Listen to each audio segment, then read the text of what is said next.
Hai adik-adik, kembali lagi dengan Kak Rina di online class 101. Kali ini kita akan belajar kelas 4, tema 4, subtema 1, jenis-jenis pekerjaan. Di pembelajaran 4 ini ada pelajaran Bahasa Indonesia, Matematika, dan PPKN di halaman 28 sampai dengan 36.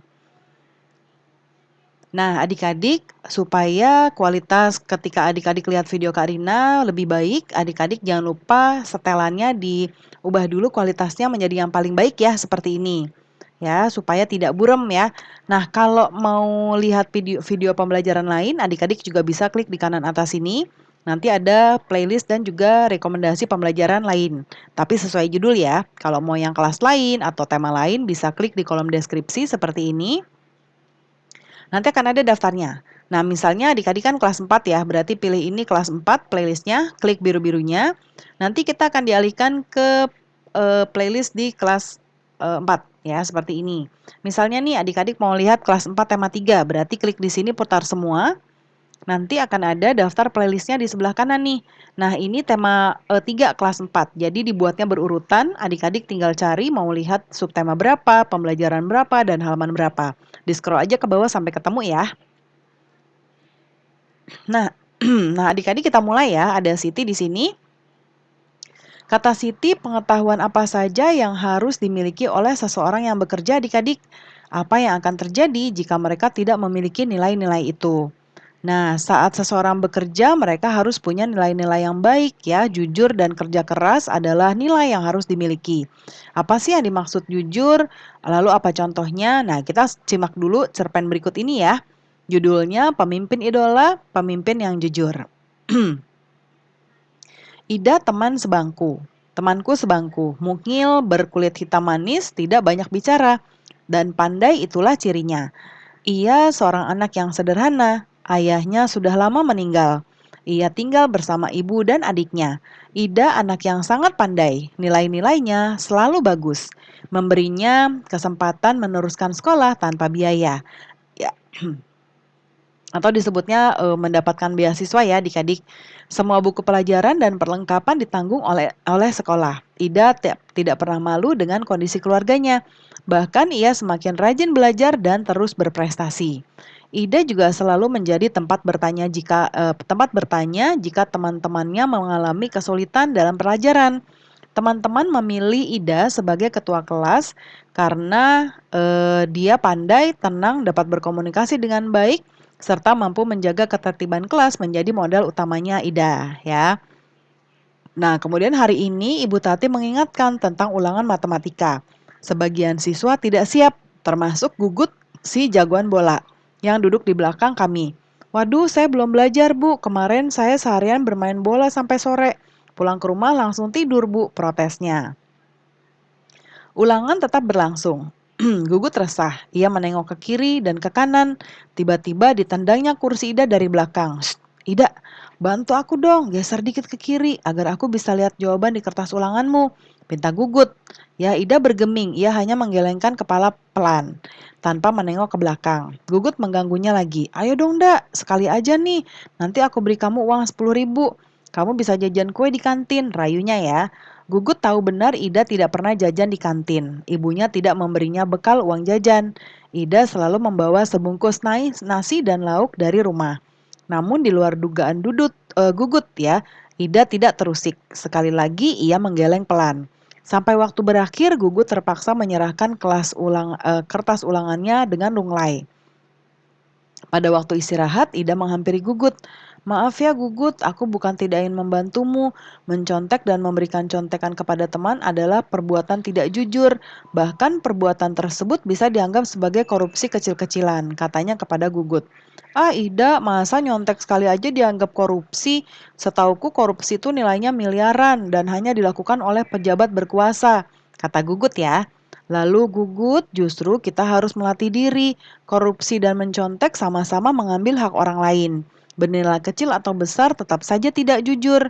Kita membiasakan diri bertingkah laku lurus. Mudah-mudahan ketika besar nanti, kita tidak akan tergoda untuk melakukan korupsi. Dalam bentuk apapun, Ida menambahkan dengan panjang lebar. Nah, aku dan teman-teman sekelas yang ikut mendengarkan percakapan Ida dan Gugut terdiam setuju. Memang tidak salah kami memilih Ida sebagai pemimpin di kelas. Tidak sekadar pandai, Ida juga patut dijadikan teladan. Nah, bagus banget ceritanya ya adik-adik. Sekarang kita jawab pertanyaannya. Yang pertama, tokohnya siapa aja nih? Nah, tokohnya tuh ada aku ya. Nih, aku dan teman-teman sekelas. Nah, ini si aku, terus ada Ida tadi yang ketua kelas, Gugut ya yang mau nyontek, Ibu Tati, Bu Guru sama teman-teman yang lain. Lalu siapa yang mengikuti ujian matematika? Sama jawabannya ya, ada aku, Ida, Gugut, sama teman-teman yang lain. Lalu yang dilakukan Gugut saat ulangan apa? Dia berusaha mencontek dari Ida. Apa yang dilakukan Ida ketika Gugut meminta jawaban? Nah, Ida tidak memberikan jawaban yang diminta Gugut ya. Mengapa Ida tidak mau membantu? Menurut dia, memberikan contekan merupakan perbuatan yang tidak jujur ya. Kemudian hal baik apa yang bisa kamu ambil dari cerita di atas? Bahwa ketika melaksanakan ulangan, kita harus jujur dan berusaha sendiri ya, tidak boleh mencontek. Lalu yang berikutnya di sini ada gambar di sini ya. Sikap apa yang perlu aku contoh? Nah, kita masukkan ke sini ya ke diagram ini. Nah, ada yang pertama sikap Ida, sederhana, jujur, rajin, dan tekun belajar. Pendapatku tentang Ida adalah Ida anak yang sederhana, jujur, dan rajin belajar, maka tidak heran kalau ia menjadi ketua kelas. Kalau Gugut, tidak jujur ya saat ulangan dan tidak bisa memanfaatkan waktu untuk belajar. Nah, pendapatku tentang sikap Gugut adalah Gugut tidak jujur ya, tidak mau belajar dan sering mencontek saat ulangan. Sikap Gugut tidak patut untuk ditiru ya, kita harus jujur dalam segala hal. Nah, berikutnya, apakah menurutmu sikap Ida sesuai dengan makna sila Pancasila? Yang pertama, ya, nah ini sesuai ya adik-adik karena kita harus jujur ketika kita tidak jujur maka akan merugikan diri sendiri dan juga orang lain. Lalu apakah menurutmu sikap Gugut sesuai dengan makna sila pertama Pancasila? Nah, ini tidak sesuai ya adik-adik ya, tidak sesuai dengan sila pertama Pancasila. Nah, berikutnya, andai Ida memberikan contekan, apa yang akan terjadi? Nah, kita lihat di sebelah kanan ya, bahwa kedua anak tersebut sama-sama berlaku tidak jujur ya, baik yang memberikan ataupun yang mencontek tetap keduanya berarti tidak jujur. Lalu dampaknya untuk Gugut apa? Dampaknya adalah dengan mencontek Gugut berlaku tidak jujur dan tidak mau berusaha sendiri. Jadinya keenakan ya, setiap ulangan dia nggak akan belajar karena dia bisa mengandalkan dari mencontek ya. Dampaknya untuk Ida, nah berarti Ida sudah berlaku tidak jujur dengan memberi contekan. Dampaknya bagi guru yaitu untuk mengukur pemahaman anak ya ulangan itu. Jadi dengan saling mencontek, maka tujuan ulangan ini tidak bisa tercapai. Lalu mengapa sih kita harus jujur? Nah, kita tuh kejujuran itu merupakan dasar bagi perbuatan ya adik-adik. Sekali kita tidak jujur, maka selanjutnya juga akan tidak jujur. Selain itu, tidak jujur juga merugikan diri sendiri dan juga orang lain. Kemudian apa yang terjadi jika kita tidak jujur? Nah, kalau kita nggak jujur, berarti kita sudah melakukan korupsi kecil-kecilan. Dengan tidak jujur, kita tidak akan dipercaya oleh teman lagi adik-adik, ya.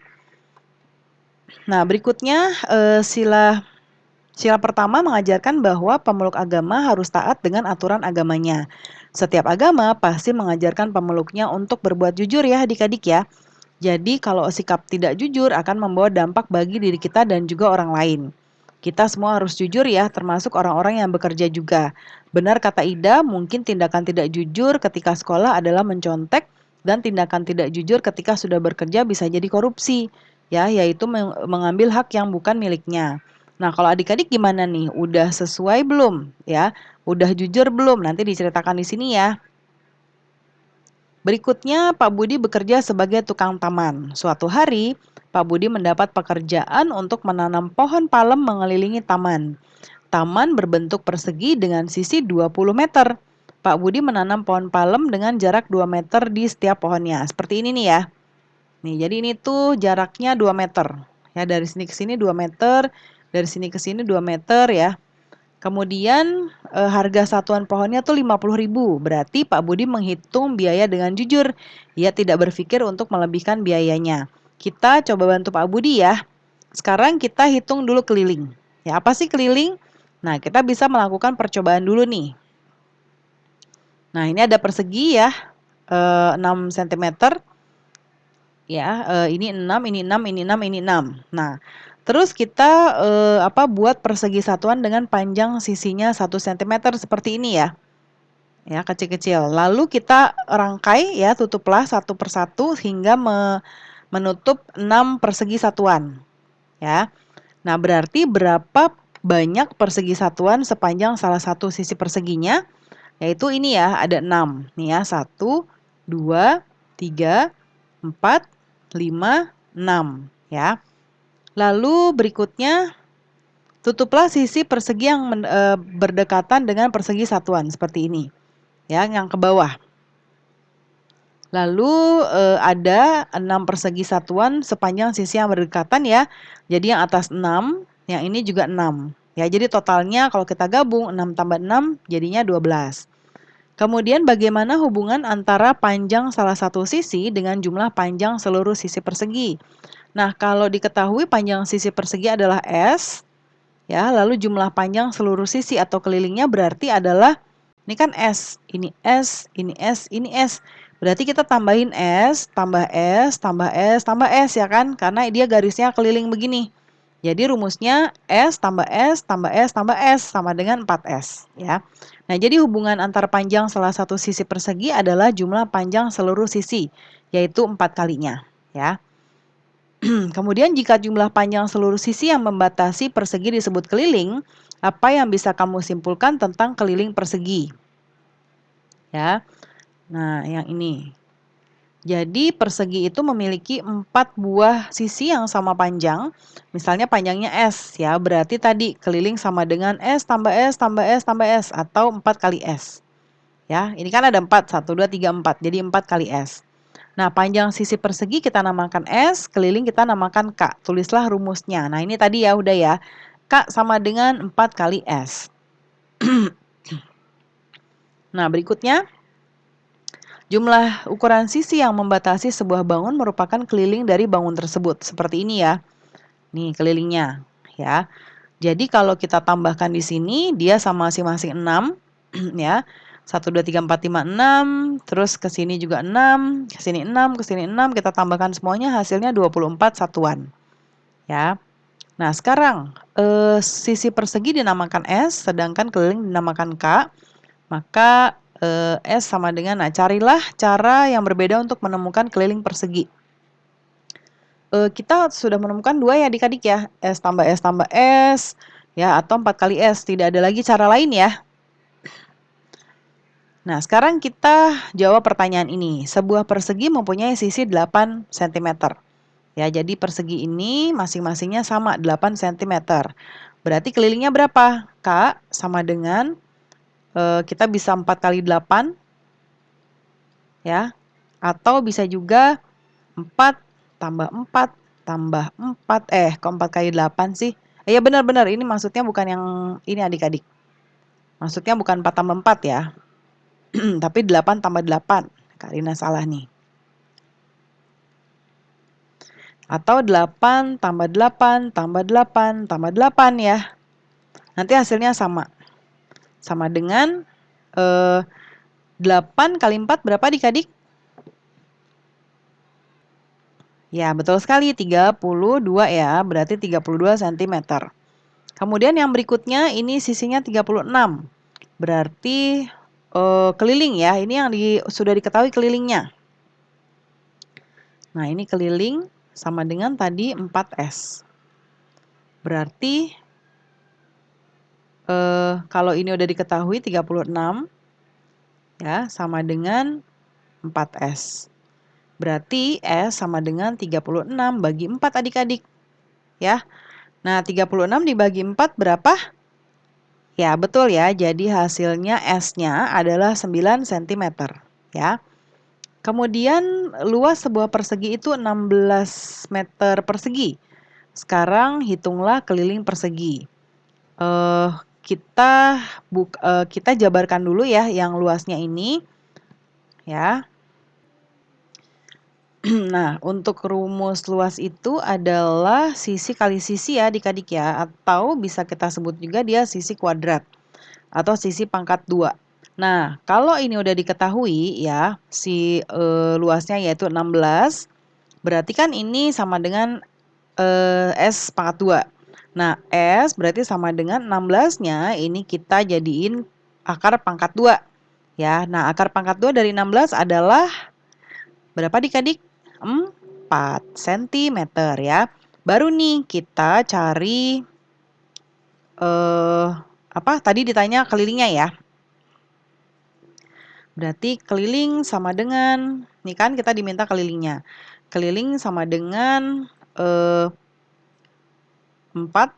kali S sama dengan, tadi berarti kita dapat angka 4 ya. Jadinya 4 kali 4 cm sama dengan berapa? 16 cm ya. Nomor 4. Keliling sebuah persegi adalah 64. Hitunglah luas persegi. Nah, kita jabarkan dulu nih. Keliling sama dengan 64. Sebentar. Keliling sama dengan, kita rumusnya dulu. Keliling sama dengan 4S ya. Berarti kalau ini udah dapat 64 sama dengan 4S, berarti S sama dengan 64 bagi 4. Ya, berarti 16 cm. Sekarang kita hitung luasnya. L sama dengan S kali S sama dengan 16 kali 16 sama dengan berapa nih? 256 cm persegi ya. Sekarang kamu bisa bantu Pak Budi untuk menghitung biaya penanaman pohonnya supaya beliau dapat menghitung dengan jujur ya. Nah, tadi kan yang ini nih adik-adik. Kalau kebunnya Pak Budi tuh mana tadi? Di sini. Nih ya. Jadi dengan sisi 20 meter. Ya, lalu jaraknya 2 meter ya. Oke, jadi kita hitung kelilingnya dulu ya. Nah, sisinya tadi 20 cm. Kita mau hitung dulu kelilingnya nih. S keliling tadi 4 kali S. Ya, 4 kali S berarti 4 kali 20. Ya, berarti berapa? 80 meter. Ini meter ya. Meter. Nah, terus berarti kita dapat 80 meter. Nah, tadi kan dia akan ditanami setiap 2 meter ya. Berarti ini akan kita bagi 2 ya. 80 meter dibagi 2 meter sama dengan 40 meter. Nah, ini yang akan 40 pohon ya. Akan ditanami pohon. Jadi 40 pohon ya. Nah, yuk kita lihat. Di sini berarti tadi harga pohonnya adalah jadi 40 pohon kita kali satu pohonnya itu adalah 50.000. Sama dengan 2 juta rupiah. Nah, ini ya hasilnya. Nah, pembelajaran kita sudah selesai ya adik-adik. Terima kasih sudah menonton sampai akhir. Mohon dimaafkan apabila ada kesalahan dalam perkataan maupun dalam materi yang diberikan. Sampai jumpa di pembelajaran berikutnya. Dadah!